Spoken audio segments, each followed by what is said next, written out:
BRS అనే పేరు మనకు తెలిసిందే. కానీ అంతకు ముందు మనకి టీఆర్ఎస్ అనే ఉండేది. టీఆర్ఎస్ అనేది టీఆర్ఎస్ పేరు ఖాళీగా ఉంది అని చెప్పేసి నేను ఆ పేరుని వాడుకుంటా అని చెప్పేసి కవిత తీసుకోవడం జరిగింది. తెలంగాణ రాష్ట్ర సేనగా. సో అది ఇప్పుడు తెలంగాణ రాష్ట్ర సేవగా మార్చి ఈ ఈసీ అయితే ఆమోదం ఇవ్వడం జరిగింది. మరి దానిపైన మీ అభిప్రాయం ఏంటి? అదేముందండి, ఆల్రెడీ ఆ పేరు అది ఆగిపోయినది కాబట్టి ఇప్పుడు మళ్ళీ ఏమో రిజిస్ట్రేషన్ చేసుకోండి అదే పేరు మీద.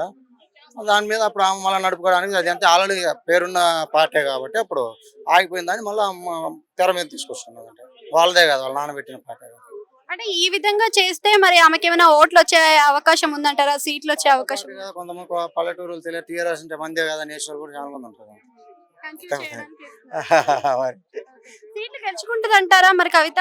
వస్తే ఎందుకు రాదు, ఇంకా తెలంగాణ సెంటిమెంట్ ఉంటుంది కాబట్టి రాకుండా ఎందుకు ఉంటుంది, ఉంటుంది ఖచ్చితంగా. వాళ్ళ కూతురే కదా, కేసీఆర్ కూతురే కదా. అంటే ఆమె పంచజన్య అని చెప్పేసి కొన్ని పథకాలు పెట్టింది రైతుల కోసం అని, ఉచిత విద్య అని చెప్పేసి. ప్రజలు ఎట్లా అంటే ఆమెది ఖచ్చితంగా పెట్టింది మళ్ళీ అమలు పరుస్తారని ఒక నమ్మకాలు కలిగితే మాత్రం ఓట్లు వేస్తారు.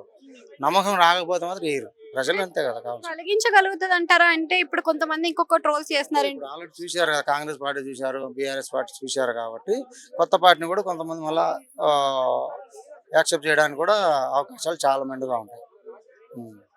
అంటే ఇప్పుడు బీఆర్ఎస్ వాళ్ళకి మరి టీఆర్ఎస్ గా మార్చుకుందాం అనే సందర్భమే కదా, మరి మారుతుంది అంటారా? మారుతుంది ఆల్రెడీ. వాళ్ళకి ఇవ్వరు కదా, మళ్ళీ ఇయ్యరు కదా, ఆల్రెడీ ఉంది కదా బీఆర్ఎస్ అని.